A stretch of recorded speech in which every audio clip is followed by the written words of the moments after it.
He also serves on the executive committee of the Cyberspace Law Committee and chairs the Privacy and Security Subcommittee. He has worked hard to put this program together, and we've got a wonderful panel of speakers. And it's my pleasure to introduce you to Brian Rauer. Thank you all for being here. Got a great panel here. I think you guys are really going to like this. I'm going to start with the good news. I assume everyone here at some point in time has misplaced their keys, forgotten their PIN number, their password to something. It's been a problem. When's the last time anyone forgot their fingers, their eyes, their face? See, this is what's happening. This is why we're here. This is biometrics. This is something you can never forget, and that's what these wonderful panels will be discussing today. It's basically a technology that uses unique biological information about everyone. Again, their fingerprints, things that are unique to them, their iris, their retina, things that only they have, including their face. This is a particularly strong security measure because it's unique and almost impossible to replicate. I guess it can be done, but it's very difficult. The main types, there are 5 main types: fingerprint, iris, retina, facial, hand geometry, and voice recognition. Other methods include earlobe, DNA, type pattern recognition. But it's now much more reliable, it's far more accurate, and it's more cost effective. So you're really seeing it take off. In 1990, I think it was about 6.3 million in sales. In 1999, it was up to about 63 million. This is according to the U.S. National Biometrics Test Center. And then it's predicted in 2006 by Connor's Instat Group about 520 million. So it's really going up incrementally, and certainly post 9/11. Basically, travel and immigration, financial services, the healthcare industry, industries requiring security and dealing with very sensitive data. These will probably be the most heavily affected industries and will probably benefit the most from this. There's been some legislation that's come down the pike recently. Obviously, 9/11, it did a lot. Biometrics were available before then, but there wasn't a lot of public acceptance. Now there's been huge public acceptance ever since 9/11. You have the unfortunate threat of terrorism, and that's led to, there was a recent Harris poll, it was 86% of support was shown for biometrics to help capture and catch the terrorists. So you can see that it's really swung the opposite end of the spectrum now. So legislators have tried to keep pace with this. There have been 3 pieces of legislation I'd like to mention to you. The Aviation Security Act, it was passed, I believe, in October of 2001. It mandates fingerprint biometrics to carry out background checks for all airport employees. You have the USA Patriot Act, I think it was also passed around the same time. It deals with securing borders, surveillance powers for law enforcement, evaluating technologies such as biometrics. You have the Visa Security Act, I think that was passed in December. It deals with the use of biometrically enabled travel documents. So I think these are 3 strong examples of a mandate by the legislature to try and push us forward with biometrics. Among some of the state actions, you have Colorado, California, West Virginia, to name a few. They've either considering or they've already considered adopting biometrics in some form to eliminate identity fraud and obtaining duplicate driver's licenses. So it's at the state level as well. You have facial recognition technology. Basically, that's software that allows computers to recognize human faces. It measures distances between certain landmarks on the face. It's associated with your bone structure. It kind of creates a topographical map of your face, and it's based on landmarks, and it creates kind of a digital representation. They call it a face print. That face print is enough information to separate one person from millions. So it's very accurate. Obviously nothing is foolproof, but the accuracy has really swung up in recent years with the technology. These guys will obviously all tell you that. And also the system isn't fooled by changes. Sometimes people change their hairstyle, they gain weight, they lose weight, they change certain aspects of themselves through plastic surgery. Basically this is not fooled by that. This technology allows that and still is able to spot people. You'd have to have extensive plastic surgery, for example, to overcome the facial recognition. By the way, this was used at the Super Bowl about a year ago.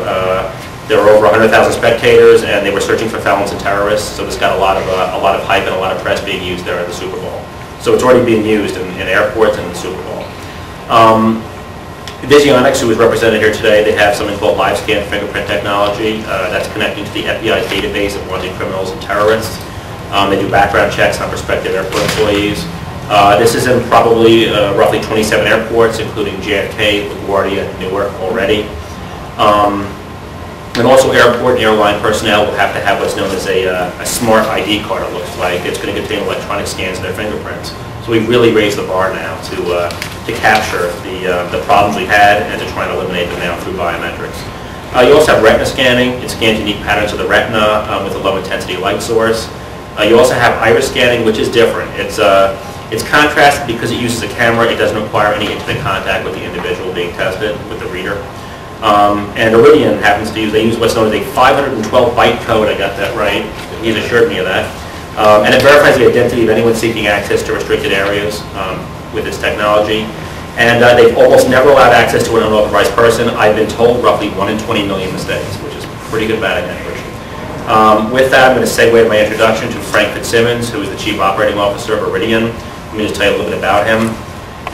He started there in early 2001 as COO, adding years of global strategy, finance, and product management experience to the company's management. He came to Irwin from Dun & Bradstreet. He was there for 13 years as Senior Vice President for Global Product Development. He's the founding chairman of the Electronic Commerce Code Management Association. He serves as director on the board of ICANN, that's the nonprofit charged with administering the Internet's domain name system. He holds an MBA in finance from Columbia and a BS in accounting from Ithaca. I'd like to introduce you now to Frank Fitzsimmons.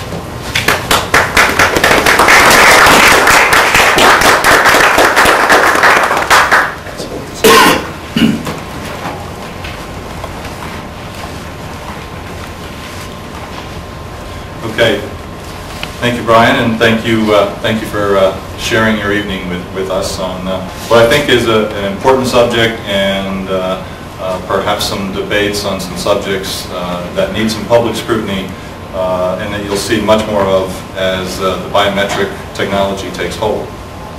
As Brian said, I'm from Iridium Technologies, where I'm the Chief Operating Officer. I want to spend about 3 minutes on Iridium Technologies. Then I'll move into what is iris recognition and what applications is it being used for, which applications is it ideal for, and then talk about the legal aspects of iris recognition. And as I put together this presentation, I think the first thing I realized why our legal bills are so high. Because as you see here, we have quite a number with our business model and with that and having a combination of a biometric technology and public applications. We have quite a number of legal aspects to rolling out the technology, and I'll go through each of those. Iridium Technologies was formed in the early 1990s. It is based on 2 fundamental patents, one being the concept patent for using irises, the colored portion in the front of your eye, to uniquely identify people. The second critical patent is actually the iris code that Brian mentioned, a 512 byte code that represents that iris in digital form. Iridium has 13 approved patents and 24 pending. They tend to range from the concept patent to image capture, how you actually find an eye, focus on that eye, as well as increasingly the software security surrounding the biometric itself. How do you prevent replay of a biometric template? How do you encrypt the templates as they pass across a network? It's a company that's transitioning from a hardware-based model to a software-based model. The company started holding its intellectual property very close to its vest. What we're doing now is turning over the hardware side of that intellectual property to partners like Panasonic and Oki and others who know how to produce hardware at scale and quality. And we're now focusing on the software end of the biometric. So the software consists of 2 pieces of software. One is the camera drivers. The second is central server software. And this is critical because this gets into some of the intellectual property issues that I'll talk about later on. I have to reinforce the fact that we are enabling technology. We don't build applications. What does that mean? We are turning the technology over to others, people who are building airport security solutions, people who are building network security solutions to access desktops and network and prevent access to those networks and prevent the data that's housed on those networks. So we'll be the enabling technology, which will stick to iris recognition and not be building applications per se. We go to market with a partner and channel strategy. What does that mean? You buy the hardware from the normal hardware distributors that you see, and we work through partners. We don't have a direct sales force. We let other people sell the solutions, which are only a part of which comprises iris recognition. It's a small company, about 50 employees, headquartered in Morristown, New Jersey, near Philadelphia, and with a sales office in Geneva, Switzerland. This is my long, detailed explanation of what iris recognition is. We take a picture. It's a picture of your iris, the colored portion of your eye in the front of your eye. It's often confused, this technology is often confused with the James Bond retina technology, where you put your eye very close to a camera and a very focused beam of light, used to be known as a laser, shoots to the back of your eye and reads the retina, which is in the back of your eye. You take a simple picture of the flat colored portion of your eye. We convert that picture to a digital image of 512 byte code. We store that in a database for comparison to a live iris code when the user presents for recognition and identification. Because of the way the technology is built, because of the way the picture of the iris is represented in that code, and because of the elegance of some matching templates, it's an ideal technology for what we call large-scale applications, what we call one-to-many applications, i.e. in real time, in a few seconds, compare one live iris to millions of irises stored in the database. Why is that important?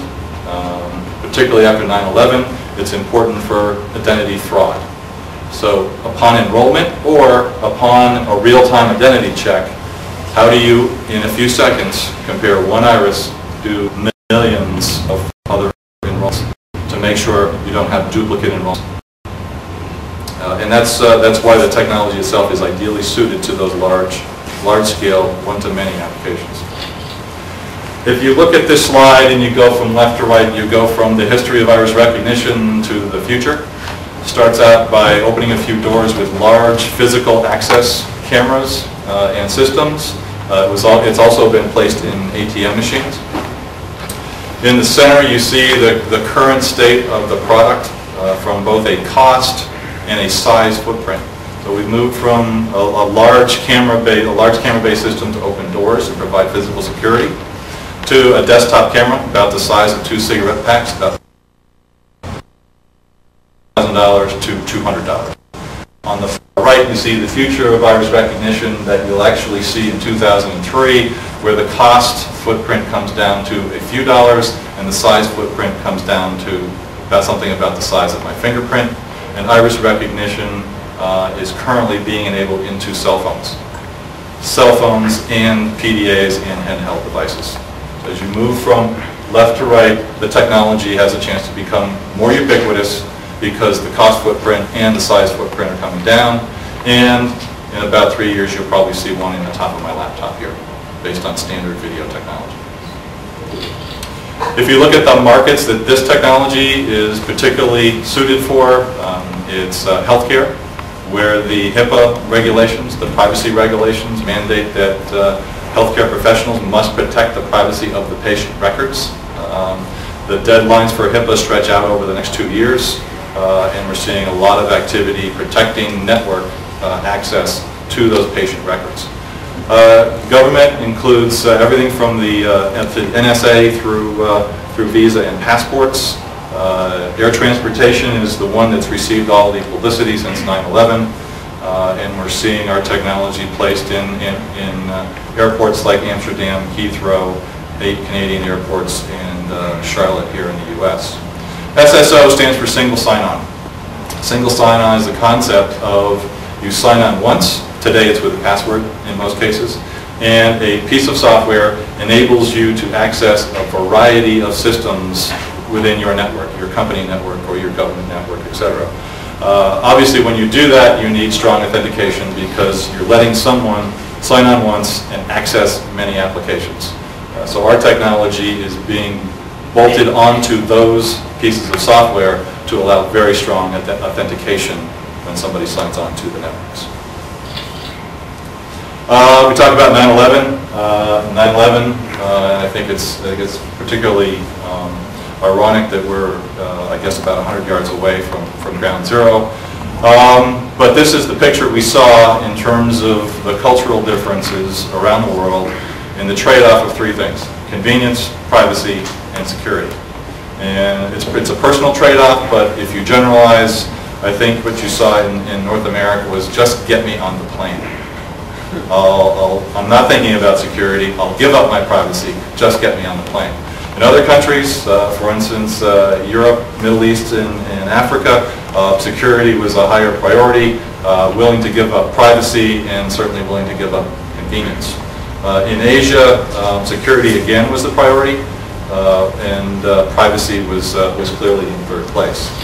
The left-hand side of that chart changes dramatically after 9/11. Security is the top of everybody's mind, although I think we're beginning to see in the news media convenience will come roaring back. The impatience of the American people will come roaring back, and the question is, how do we as commercial concerns and we as governments and individuals make that trade-off? And I think the good news about biometrics that are represented here at the table is they can provide increased security and increased convenience.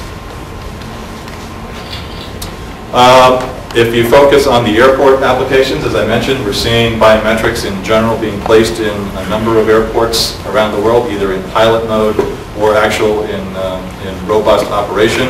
There's lots of talk about what you could do with biometrics. Everything from guarding the cabin crew on an airliner down through ticket reservations, etc. Where we're seeing most of the action at this point is two places. One is physical access of employees to restricted areas, the ramp, the baggage handling area, etc., and passenger flow, streamlining passenger flow with strong identification. If I transition from the market to what the legal aspects of iris recognition are for Iridian in particular, the first one that comes to our mind certainly is intellectual property. As I mentioned earlier, we had held the intellectual property of patents that formed the basis for the company very tightly, hold them close to the vest. Not a model that's going to incent commercial introduction of products in a timely fashion, especially with the explosion of biometrics that we think we see coming.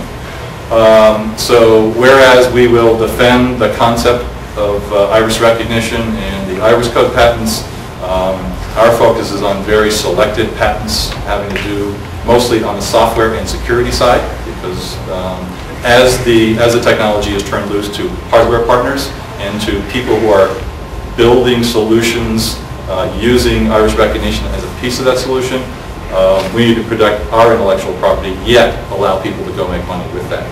So we will do very few new patents, although we will have grant backs from our hardware partners. Accuracy is a legal issue. It's both a marketing issue and a legal issue. A year ago, you saw Iridian Technologies claim that they never had a false accept. We never let somebody through that we had that wasn't supposed to be let through a door or a gate, etc. We had never permissioned somebody onto a network. From both a legal perspective and a marketing perspective, quite frankly, that's an untenable statement. Academically, there's solid academic research that says we will have one false accept in somewhere between every 10 and 20 million transactions. All right. From a marketing perspective, that could come in the 10th transaction from this moment right now. It could come in the 10th million transaction. So we've backed up from that and said, iris is the most accurate. Well, how do we know that? There's some solid academic research. There are third parties that test and conclude and publish. And those third parties rank the biometrics on everything from the consumer interface down through the accuracy of the technology. The kind of the tactical things that go on behind the scenes with, I think, most biometrics and ours in particular, we have two revenue streams. One is a hardware royalty, one happens to be a software royalty. So we have a number of legal issues in terms of specifying the performance to the hardware partners, helping develop the drivers, the camera drivers, with the hardware partners, and collecting a royalty per device. But clearly, the performance of the device is a legal issue for the hardware partner. Our interest as the owner of the technology is that those devices have some level of quality. Why? Because it's going to go back to the accuracy question for us from a marketing perspective. If one partner in that mix, if one hardware partner out of 10, or one application partner out of 30 gets sloppy and has a false accept with the technology and breaches a very visible, in a very visible mode, that impacts everybody in the iris recognition community. On the software licensing side, we license our software, we license a database or an OEM kit, an original equipment manufacturer kit, where we give them the pieces of the software and let them embed it deep into their application, and we take a per-seat licensing fee. Branding is particularly important, being one of the few iris recognition companies, because our patent covers the concept in 26 major countries around the world. We would like to enforce the branding, both in terms of what you would normally refer to as branding of colors and placement and marks, etc., but also the tone of the brand. The tone of the brand being something that's very simple, yet very elegant and very straightforward. So it's not complex, it's elegant, it's simple, it's not cluttered, it's very simple and elegant to match the technology itself. And finally, as I mentioned, we want to protect the pristine reputation for accuracy. If we held everything in the business to ourselves, that was easy. As we turn it over to hardware partners and software partners, it's less easy. So what we've developed is a certification program where we review and test the partner's work. We test the cameras for accuracy in building that template. We test the applications, not the fact that the entire application is working, just the iris recognition portion of that application.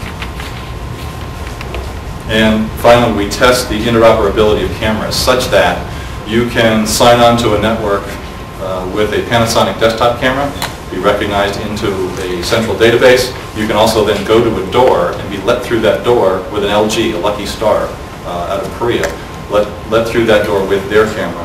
And there's interoperability of many devices, many cameras against one single database. The privacy angle is something I think will be with us for a number of years. It's a subject that's particularly close to my background, both in my background at Dun & Bradstreet, where we focused on what the privacy angle should be with business information versus consumer information, and there's a clear difference. As well as my experience on the ICANN board, where the registration information that's held underneath domain name registrations is kept only for permissible use. So it's not turned over to direct marketers around the world to flood both your emails and your mailbox. We tend to differ from some of the other technologies in a fortunate way in that iris is an opt-in technology.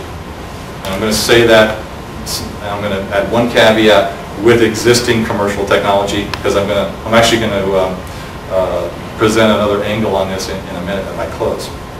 But iris is an opt-in technology. You must choose to cooperate with the camera. You must choose to do that. In addition, there are no latent iris fingerprints, or latent iris prints, as there would be fingerprints around this room. I also think it's important that people start to realize that privacy should not be confused with a right to escape justice. And that's going to vary across countries. We watched one of our salespeople enroll in Schiphol Airport's Privium program. Privium program is something where it's your iris is your passport.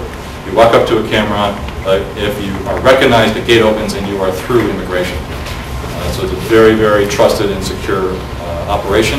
In order to get into that program, you fill out an application. There are checks done within the Netherlands databases and the Interpol databases. But again, the citizens in the Netherlands and 12 other European countries are opting in to that. And that's what we see in terms of quid pro quo privacy.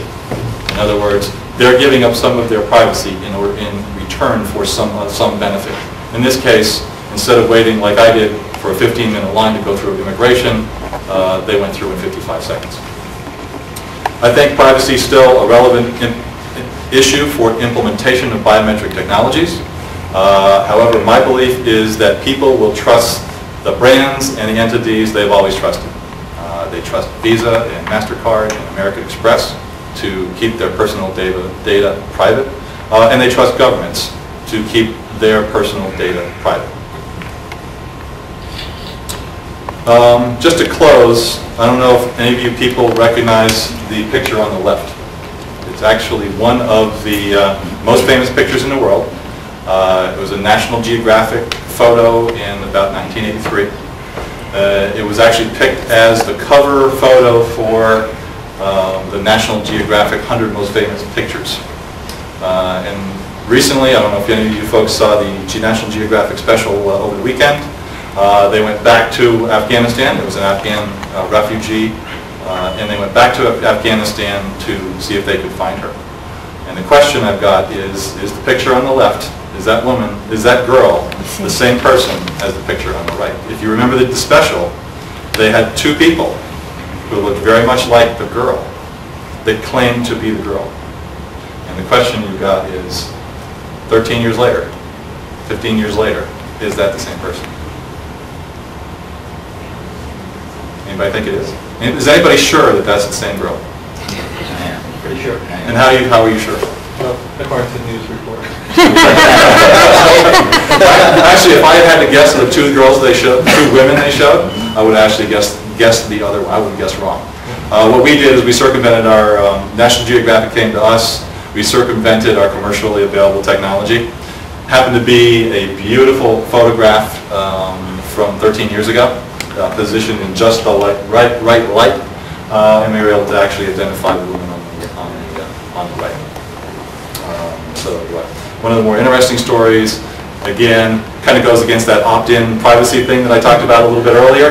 However, I have to stress that we circumvented our traditional technology. In particular, we had to disable the technology that makes sure it's a live eye that's being presented to the camera. So we did scan in the images. So that's what I've got in terms of iris recognition technology. I think we're going to take questions at the end. Yeah, we're going to questions at the end. Okay. Thank you very much.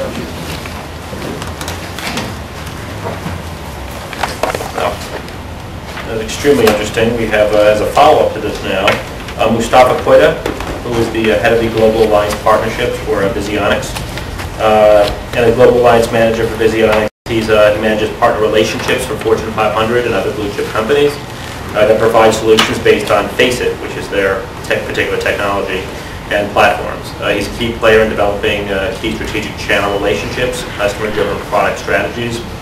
He was at Upstream Systems as an interactive wireless media solutions company. He was a director of worldwide channel sales, and he was also the director of product management at Rely Software, where he was responsible for channel sales, corporate development, and software design. He's held consulting positions with R. Donnelly. He was global project manager for 3Com US Robotics, where he was responsible for product marketing, international sales, and involved in developing cutting-edge wireless applications for the Palm 7 PDA. I'm sure most of you have heard of that. Mustafa is an executive committee member of the Industrial and Entrepreneur Society, and he's involved with the Society of Competitive Intelligence Professionals and the New York New Media Association. Okay, this is Mustafa Koida.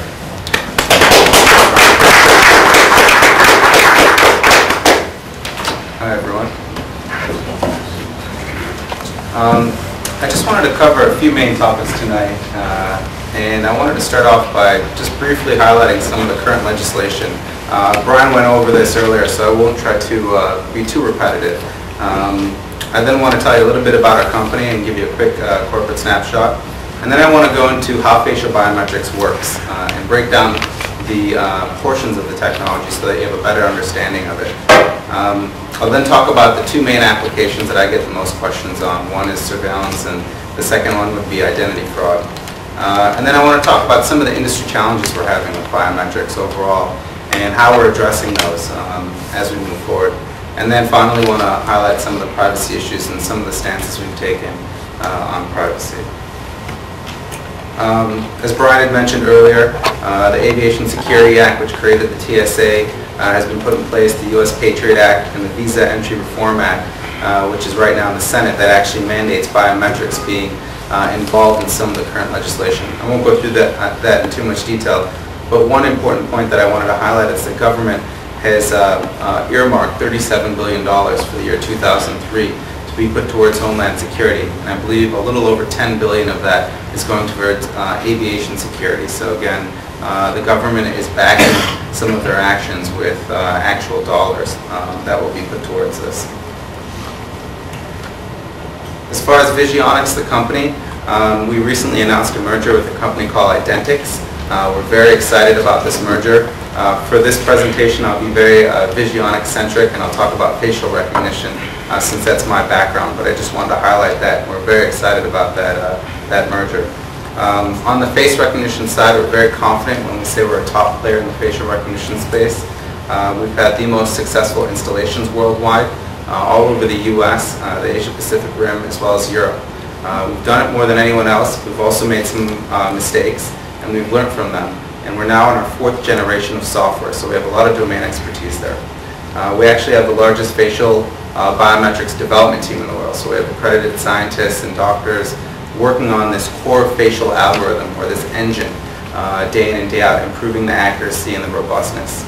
And we're actually funded by the US military, so DARPA actually gives us over $1 million a year to support enhancements in our technology. So I think that says a lot when the US government backs our technology with actual funding dollars.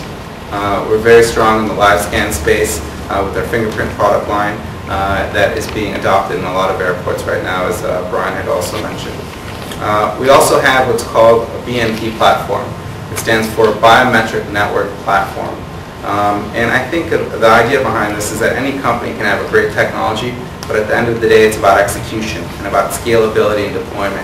And what we basically created is face recognition in a box that's easy for enterprise deployment in airports or government buildings or what have you. NASDAQ-listed company, around 240 employees, and we have offices all over the US and Europe as well. Some of our customers / partners are a lot of the blue chip companies, or some very big names, such as EDS, Raytheon.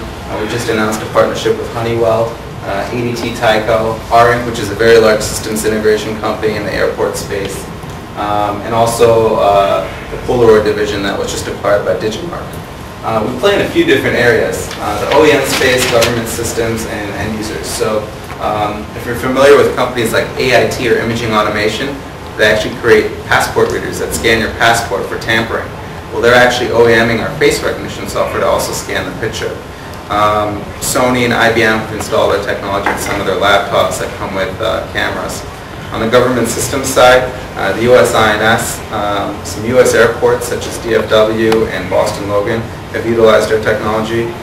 There's a lot of publicity around London Newham. Newham, which is a borough outside of London, used our technology to install facial recognition. And I'll talk about that a little later in the presentation.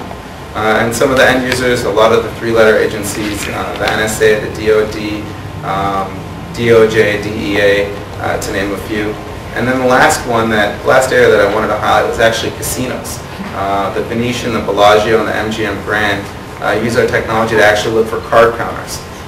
So an interesting way of using our technology versus what we've been highlighted in the press recently. I thought this was a good graphic, not to imply that you're dummies, but I just want to give you a quick overview of the technology. The way facial recognition really works, and I like to break it down into really 4 steps. Think of our software as artificial intelligence software. And what this software does is, step 1 is it hooks into cameras. And what it does is it hooks into cameras and it first locates and tracks faces. So if I had a camera and people were walking in front of the camera, it would put a green circle around your face and it would locate and track you. That's step number 1. The second thing that it does is it takes the face and it looks for the best frontal image of your face and it extracts that face print. Now what it does is when it gets your face print, it looks at this area right here, just above your eyes, around your eyes, and around the lips. This is what your face template that we refer to, and it looks for 88 different nodal points based on your skeletal structure. So these are things like the tip of your nose, top of your nose, your cheekbones, your brow, and what have you. And what it does is instantly when it gets that face print, it does vector analysis, and it calculates the angles and the distances between all 88 nodal points, and it basically turns your face print into a number, or a template as we refer to it. The template comes in a small size of 84 bytes, or up to 3.5K, so it's easy enough to store on a card.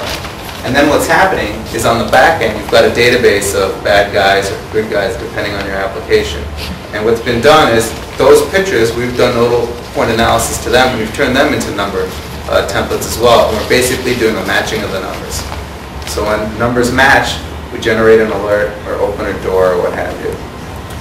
The matching speed that we support is up to 1 million searches per second, depending on how you scale the hardware. We're colorblind. We're also racially blind. There's some technologies that need to know the race of the race of the person when they're doing a match. We're a bit more of a politically correct technology from that standpoint. And we're robust with aging, because as you age, your skeletal nodal points remain somewhat constant. And we've also worked with infrared and night vision technologies. I wanted to go over some optimization tips for facial recognition, because I think going through this helps set some of the expectations about facial recognition. Face recognition works best in semi-controlled environments. If I were to just place a bunch of cameras around here, it would not work, and it would not work well, and it would not be as accurate as placing cameras in what's called natural choke points. So a natural choke point would be an entrance or the bottom of an escalator. Or at an airport, the best natural choke point for us is a security metal detector. This is where someone is walking through, and we're getting, this is to the second point, a good frontal face capture. We can deal with about 20 degrees off pose. And so it's key that you get that frontal face capture, and things like metal detectors provide that. Another important factor for having successful facial recognition is to have good lighting. We just installed it in an airport, and the lighting in that area was low, so we added lighting, and that dramatically increased the effectiveness of our technology. And when people ask about accuracy, I mean, we can go through lots of numbers, but I think the best way of describing it is accuracy of facial recognition depends on what's the quality of the image in your database and what's the quality of the image that you capture. If you get 2 high-quality images, you'll have a very high accuracy rate. If you have 2 low-quality images, you're going to have a very low accuracy rate. So again, the amount of control in the image quality will add to the accuracy. And then we also like to try and avoid dark sunglasses, because dark sunglasses, sometimes it's hard for us to capture the face. But the good thing is if you're using this in a controlled environment, if you're indoors and someone is wearing very dark sunglasses, you're obviously going to be somewhat suspicious of that person.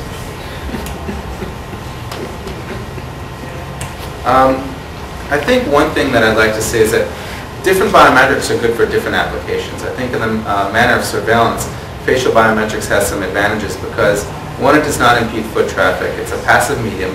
It's a little bit less intrusive than some of the other biometrics. It's as unique as fingerprints, and it can leverage existing photo databases. So some of the advantages for facial for the surveillance application.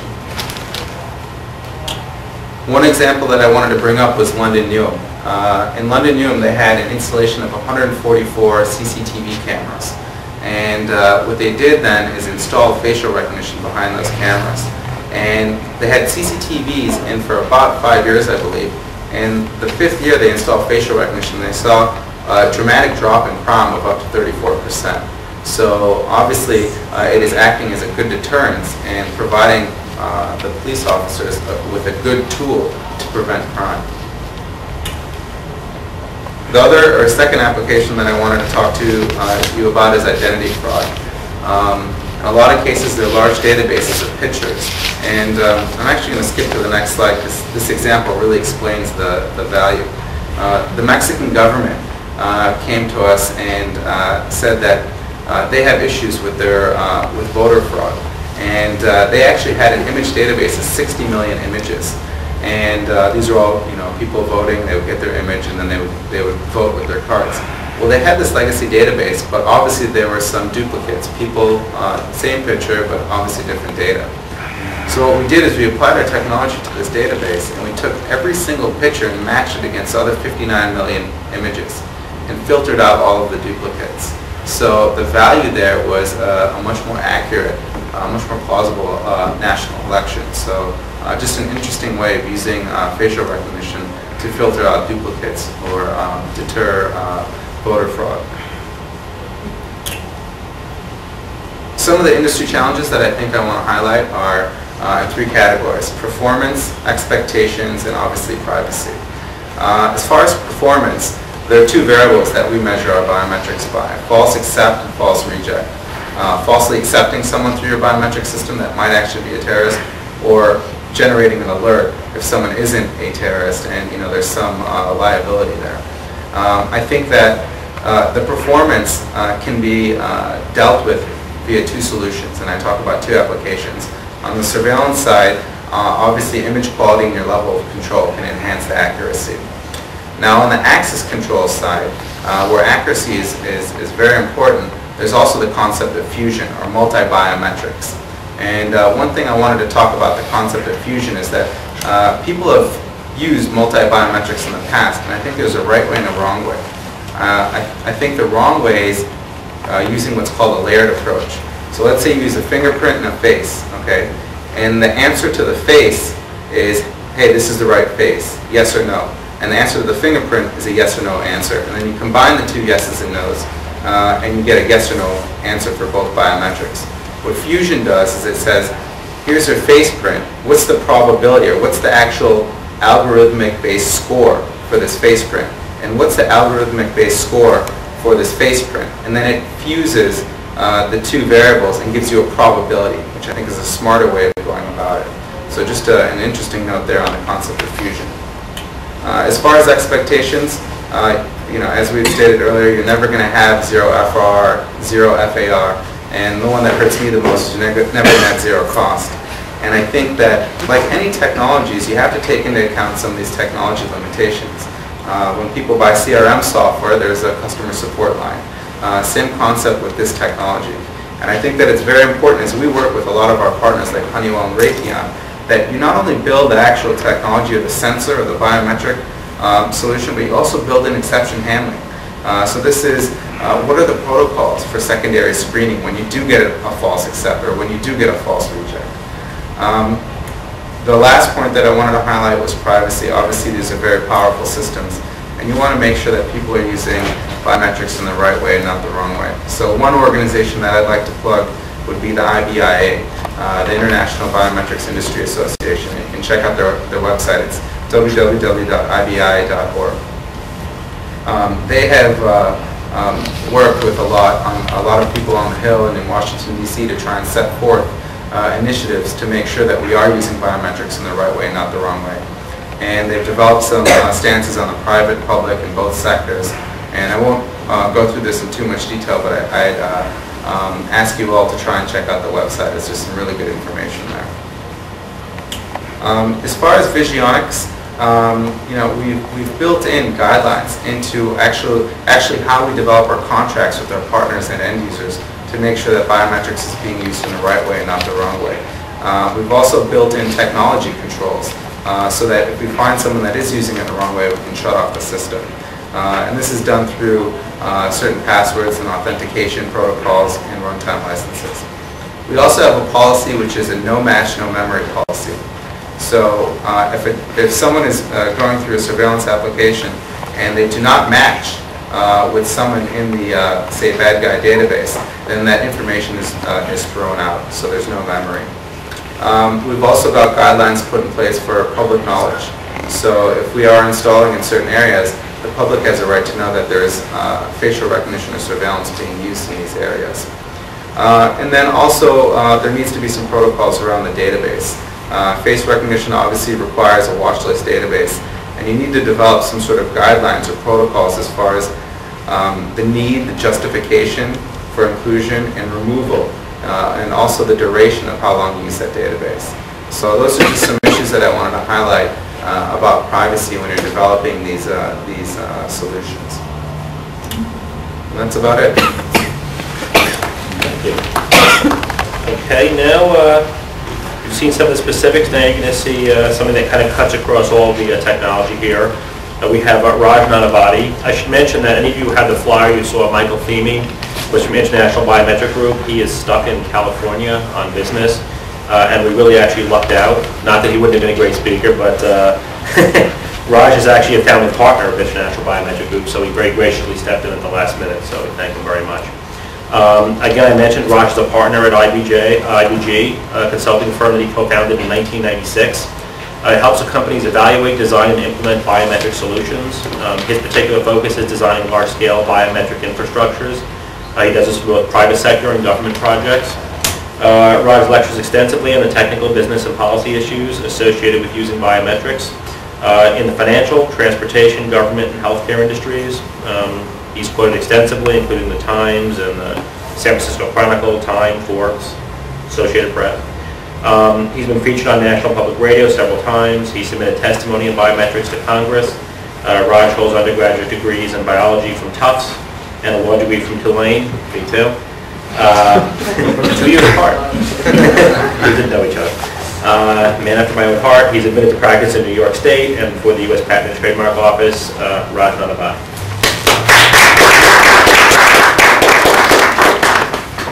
Good afternoon, Brian. Just to recap, I work with the International Biometric Group, and our role is to be a biometric consulting and integration organization.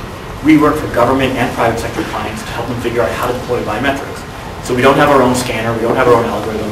Rather, we work with everybody out there in the industry. We work with Onyx, we work with Irwin and all the other fingerprint companies, etc., to help our clients figure out how to deploy biometrics in an effective manner.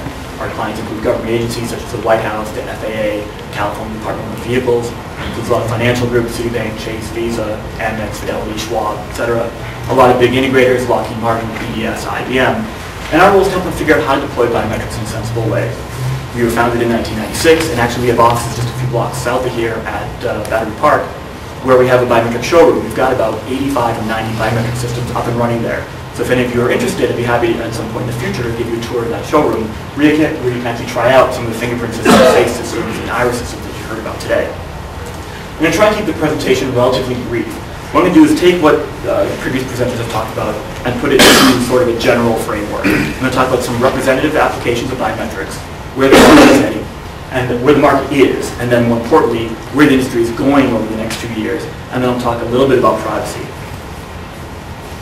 There are three major applications that have garnered the most attention in the biometric industry so far. Large-scale government projects, physical access projects, and internal network security. And we'll go through a few examples of each. What we're starting to see emerge over the next few months are more business-to-business transactions, more consumer authentication, which we really haven't seen a whole lot of, and biometric revenue models that are based not so much on selling the hardware, but more on transactional systems. Some of the large-scale government projects are noted here. It's important to point these out. One question I have for the audience is, how many of you have actually used biometrics at all? Ever used a fingerprint or facial recognition or what have you? So we've got 1, 2, 3, 4 people. Was it part of a sort of a demo or an actual transaction? Well, identification. Okay. A few people here, 3 out of 20 or whatever the case might be. In a few years, it's going to be completely different. All of you will use biometrics every day and not think twice about it. And it's important to note that it's a real technology. It's not James Bond, it's not Star Trek. Philippines is rolling out a social security system where they've got about 2 or 3 million people enrolled now. It's going to reach 30 million people using fingerprint system. New York, Texas, California, several other states have welfare systems that are based upon biometrics. In New York, they've claimed that they've saved hundreds of millions of dollars by using the biometric for welfare benefits here in New York.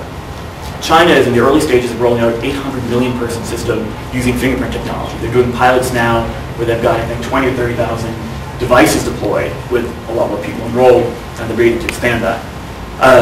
Onyx has a system in Mexico with a nationwide voter registration. That's 60 million people, 59, 60 million people enrolled in a facial recognition system. Argentina is expected to have about 40 million people shortly. In the U.S., in addition to some of the federal programs, there are U.S. Department of Vehicles that are using biometrics today. Georgia, West Virginia, Illinois, etc.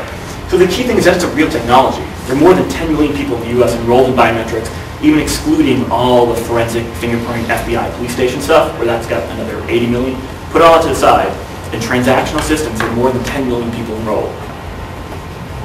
I want to just talk about a few of the sample applications to give you an idea of how biometrics are actually used in a transactional setting. DMV is a good example. 2 biometrics that are used so far in the US are fingerprint and face. The basic use of it is, you're coming to get a driver's license. What they want to do is 2 things. Make sure you're the same person that applied for the license originally, that when you're coming to get your renewal. And number 2, making sure that you're not coming in under an alias and getting multiple IDs. If you think about it, if you don't have a biometric, it's pretty easy to get a fake driver's license. You go to the Bronx, present some ID, get a driver's license. If you go to Queens, you get a fake birth certificate, you get another driver's license. How are they possibly going to find out who you are? It's really difficult. There's not someone there researching everyone, following them up, and going to their home and all that. No one's got the time to do that. On the other hand, if you utilize a biometric, you put your finger when you get your driver's license up in the Bronx. You have to put your fingerprint again in Queens. The system will automatically match against everybody who's got a driver's license to figure out who you are. You can't cheat the system that way. It's extremely difficult. So you're going from a model where it's difficult to prevent fraud to a model where it's almost impossible to commit fraud. It's not perfect. I mean, there are potentially ways of getting around it here and there, but it does cut down fraud dramatically, both as a deterrent and actually capturing people. Those kind of systems are expensive. You're talking about large-scale matching systems that are doing a tremendous number of matches every day. They're taking each fingerprint, comparing against tens of 20 million people, et cetera, coming back with answers right away. They're fairly expensive, $10 million plus, it depends. One of the projects we're working on right now is the California Department of Motor Vehicles. They've been capturing fingerprints since 1990.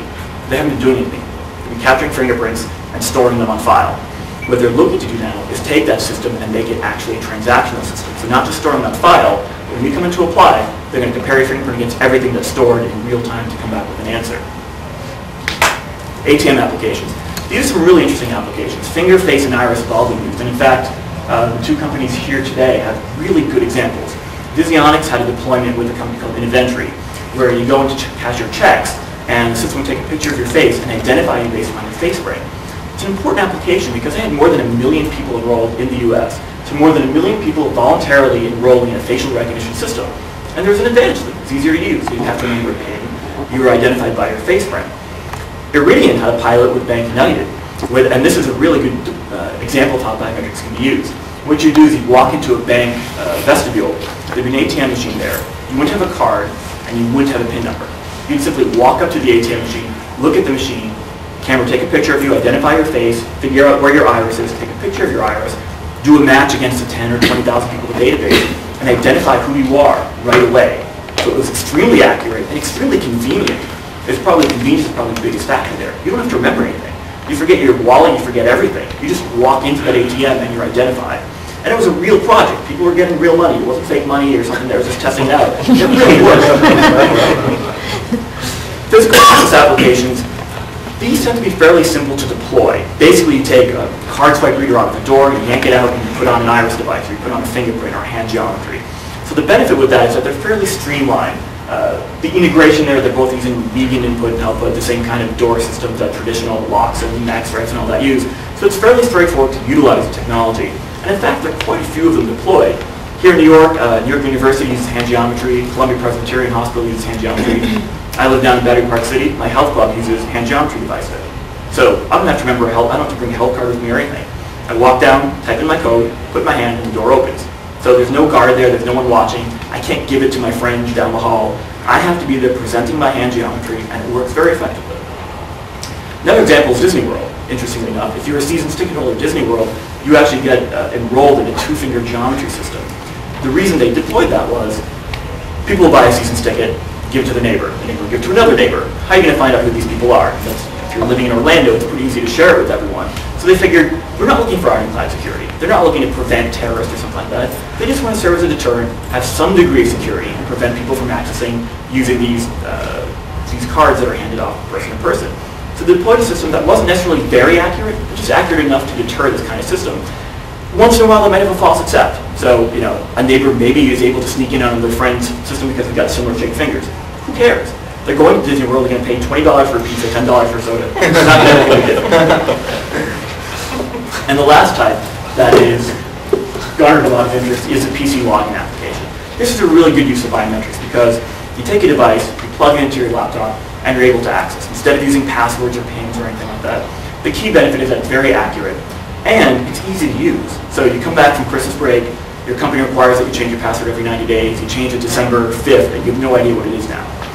This happens a lot, and it costs a lot in administrative overhead for government organizations, for private companies, especially if you look at something like Chase Bank, that might have 80,000 employees. You might figure that 1,000 employees are calling every week to reset their passwords. That's not cheap. If you replace that with fingerprint, it's a lot easier to utilize. So those are some of the representative applications. What I'll do now is talk about the Biometrics Marketplace. One key thing is biometrics, the whole industry, is relatively small. It's just now gathering steam and gathering momentum. The total revenue in 2001 was $524 million. It's projected to go about double that by the year 2003. Most of the revenue today is garnered from those law enforcement, police type applications and the large-scale government projects. That's going to change. You're going to see a lot more private sector deployments with airlines, hospitals, banks, and that kind of thing. Fingerprint technology is the most common biometric today.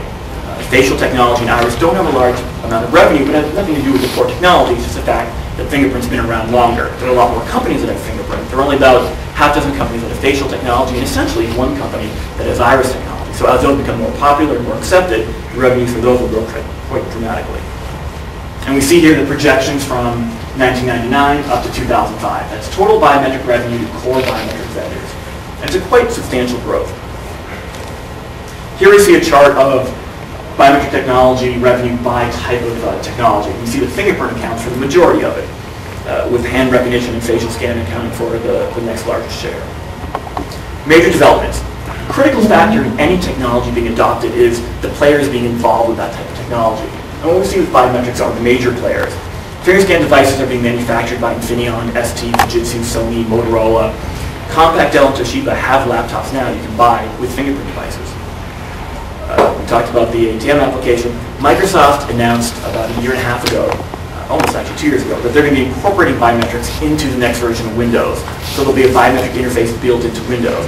Intel then announced they're going to leverage that same type of interface on their chipset. So when you want to log into a laptop, you don't have to fumble with a lot of drivers and connections, setup and all that. It's going to be built into it. Alongside that, there's become much more standardization in terms of interfaces, APIs, file formats, all that kind of thing. So what was difficult to integrate 5 years ago is a lot easier today. Still not perfect, but a lot easier than it was. What we see now is some of the growth patterns in different industries, in different types of biometrics, basically showing that there's fairly dramatic growth. One of the interesting things there is facial recognition, relatively modest a year and a half ago. Year 2000, only about $13 million in revenue for that industry. And we see that growing tremendously over the next few years. Okay, what's next for biometrics? This is probably the most important part of the presentation. Since 9/11, obviously there's been a huge focus on biometrics. Everybody wants to find out, can it prevent terrorism? Can it increase security? How do we use it at airports? How do we use it for visas, driver's license, et cetera, et cetera? One of the key underpinnings to that is that it is now recognized that the focus has shifted somewhat away from convenience and privacy, as we saw in the previous Irwin slide, and more on security. Doesn't mean that privacy has been forgotten. Doesn't mean you can have a cumbersome process, but people recognize you need a more secure system. Driver's license processes generally don't work. You can get a fake visa. You can get on a plane if you should be on that plane. Those systems aren't perfect. Biometrics aren't going to make them perfect, but it's going to make it a lot harder to commit fraud. Biometric solutions for air travel, we'll talk about that in a moment.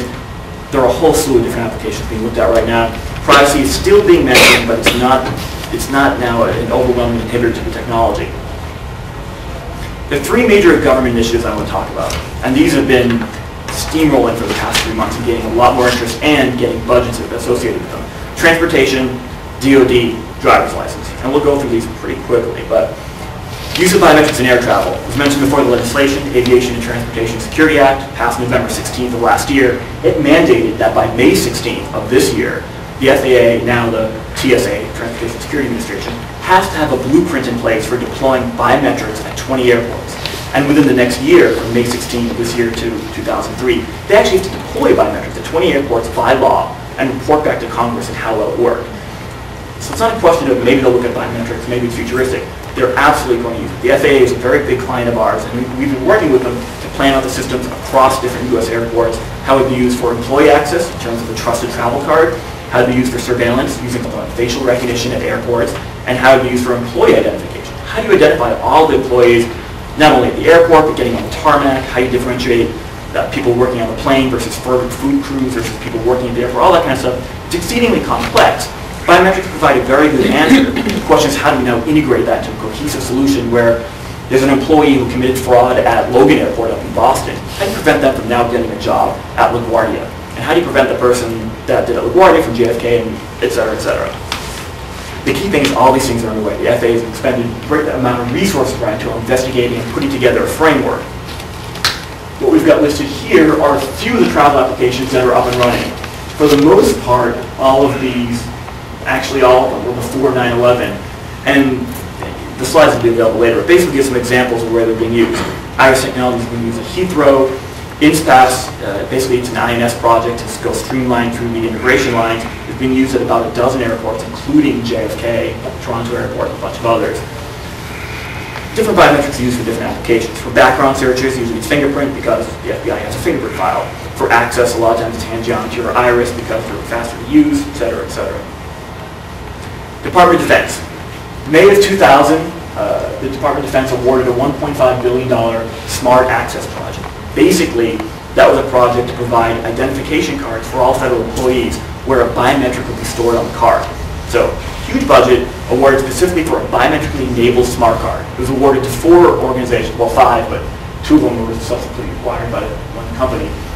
But they've actually started now to go forward with that. It takes a while for these government projects to actually take form, but the process is there for getting these projects up and running, and the initial projects are now there. We're working with the DoD to help define some of those standards and interoperability and the other issues needed to roll it out there, but it's beginning to happen.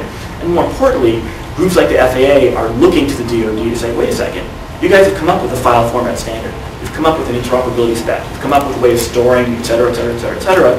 Why don't we leverage that for what we're doing? So there is a synergy happening there, and that's a really good sign for the technology. You can't really deploy 1,000 different systems 1,000 different ways. You need some kind of cohesion between different government agencies. Department of Motor Vehicles, California has collected, I think, 20 or 30 million prints since 1990. They're now looking to utilize this in a transactional system. California is the largest DMV in North America. AMVA is the association, American Association and Motor Vehicle Administration. Basically, it's a group of all the DMVs in the U.S. and Canada. AMVA is strongly recommending strengthening all these cards. They're looking very closely at biometrics. They're talking about national ID type projects. They've requested a budget from the U.S. government and the federal government to assist in enforcing some of these.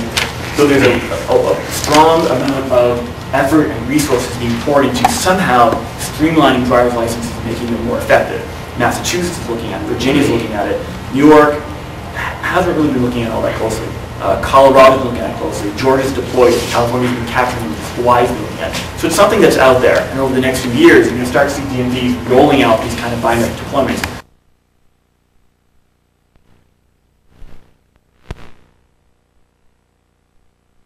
They're technology. You're not going to outlaw databases. I guess they can be misused, but they can be used properly also. Same thing with biometrics. It's not a question of whether a fingerprint is good or bad. It's just a fingerprint. It's a question of how it's used. What are the protocols underlying the technology? Who has oversight? What kind of other government agencies auditing the process? What kind of notice is given? Those are the critical factors. And a lot of times the discussion gets condensed to a simple soundbite. Fingerprints don't belong in the schoolroom. Kids do. Well, okay, I guess that's something. But maybe they can provide a benefit there that people haven't thought of. There was a great deployment in Pennsylvania where fingerprints were optional in the school lunch cafeteria. Now, it sounds maybe Big Brother or Orwellian-ish or whatever the case might be, but the reason they did that is there was a big stigma for kids that were on welfare. They would have this voucher ticket that they paid for their lunch, and other kids would make fun of them. Some kids would have cash, some would have these voucher tickets. So it said, you know what? Anybody, whether you're paying cash or the voucher ticket, you just walk up and put your finger down. And it was great. The kids really liked that. They said, wow, if I'm on welfare, no one has to know. Not only that, it was faster. Not only that, they could audit the system better. So they could figure out what was going on exactly, who was buying lunch. They could make sure that the lunch lines were faster because they didn't fumble with cash.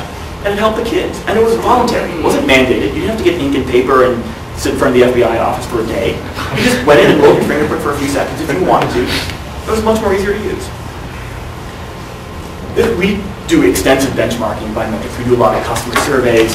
In fact, our testing we just announced last month is sponsored by Microsoft, sponsored by American Airlines. We've done a lot of testing for Fidelity, Lockheed Martin, etc. So we've got a lot of experience in understanding how customers relate to biometrics and how accurate these different systems are. One question we ask people, after they've enrolled in a biometric, which is important because that does change the opinion, which technology would you prefer to use when using a credit card? And we ask regular signature, which people use today, or facial or fingerprint. After they've used fingerprint, they overwhelmingly prefer that. And it might seem a bit counterintuitive, but it's really important to try out the technologies. We've done a lot of surveys to ask people, what do you think about biometrics? And it's sort of mixed. They're like, I don't know, it seems invasive, maybe I want to use it, maybe I don't. No matter how you explain it to them, they still think it's ink and paper. No matter how many times you say it's not, they still think it is. But then you enroll them on the system, and they put their fingerprint down on something like this to enroll, and then a second later they put it down to verify. And it takes a second. And I say, great, that's, is that it? Is that all I have to do? It's really easy. We've done studies since 1999, actually since 98. One thing that's been interesting, we don't have the most recent 2001 data, but it still continues to trend, is that people have become less concerned about the negative effects of privacy with biometrics over the years. And I think that's due to two factors. One, the technology's gotten better. It's more accurate. It's easier to use. And number two, people are becoming a little bit more familiar with it. I mean, if I had asked this question that I started out with 10 years ago, where we had 3 or 4 people, would have been nobody. So it's still not ubiquitous, but more people are familiar with it. You've probably heard of it. You might know someone who's affiliated with the welfare system or a DMV or something like that. I'm going to go through these pretty quickly because the privacy should get pretty complex, but it's important to differentiate the type of privacy you're looking at, whether it's personal privacy or how the information gathered has been used. We've developed a bioprivacy framework. It's up on the web, bioprivacy.org, that goes through a lot of this in detail. But basically it covers 3 steps. An analysis of biometric applications. So look at the welfare system and say, all right, is this privacy friendly or is it privacy invasive? Here's some criteria for judging that. Look at the core technologies. There are different privacy issues for fingerprinting the face. Face technology can be captured passively. That's great because it's really easy to use, but then on the other hand, it can be captured without someone's permission. It's not a good or bad thing. It's just something that needs to be analyzed in the context of the given application. If you have signs posted and you put notification, then the fact that it's passive is fine. So you have to look at all those factors cohesively to figure out what is the impact on the end user. And then we also have a list of best practices. So what you go through to actually deploy a system in a privacy-friendly way. Some of the impact criteria here, whether it's out in the open or it's a hidden system, whether it's forced on people or they have a choice of whether they're using it. Interestingly, most of the government applications are mandatory. You get welfare benefits in New York, you get fingerprinting. You don't have a choice. There was a lawsuit that challenged that initially for religious reasons, actually. They claimed it was a mark of the beast type thing or something like that. Thrown out of court. So if you get welfare benefits in New York, you're fingerprinted. And a whole bunch of different other criteria that I won't go through in detail right now. Looking at the different technologies, you can look at each system in a general sense and say whether it's a high risk for privacy issues or a low risk. Something like retina scan is a less of a risk because it's really hard to use. So it doesn't mean it's necessarily a good technology. As opposed to iris scan, retina, you got to put your eye right up to the device. You've got to hold it there for about 4 or 5 seconds. You can't move at all. It's not really easy to use. But on the other hand, you're not going to be tricked by it. If you're using a retina scan device, you're going to know. And then there's a list of best practices. Limiting the system scope, limiting retention of data, some of the things that some of the early presenters talked about. It's critical to define these up front, and not just in general terms. This is sort of a quick overview for a slide, but to actually go through detail and spell out what they are. What is the reason for using the biometric? What exactly is being done with the data? If it's not being stored, then who's overseeing that? Because we've worked on dozens of integration projects, and no matter what anybody says, we'll tend to keep everything. So you want to figure out really what government agency is stepping into the DMV and saying, all right, you capture these images, there wasn't a match, who's destroying it, what's happened, and then have an auditor come in and say, okay, it's been destroyed. So it's important to go through the full process. And that's basically it.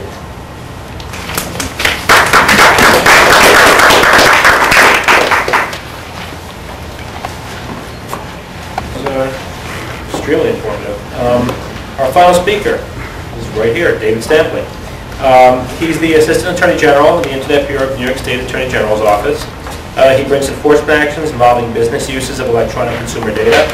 He's frequently appeared as a keynote speaker and panelist on data privacy issues. In private practice in New York City, he handled technology matters, intellectual property, and civil litigation matters. As an assistant DA in the Manhattan DA's office, his 30 trials included prosecution of Edward Leary, the Manhattan subway bomber. Prior to his legal career, he was a computer systems analyst. He's a graduate of the University of Virginia School of Law and didn't go to Tulane. No, but I've been to New Orleans. I certainly appreciate that. Thank you very much. Let me make sure the cord and the battery life is there. It's fine.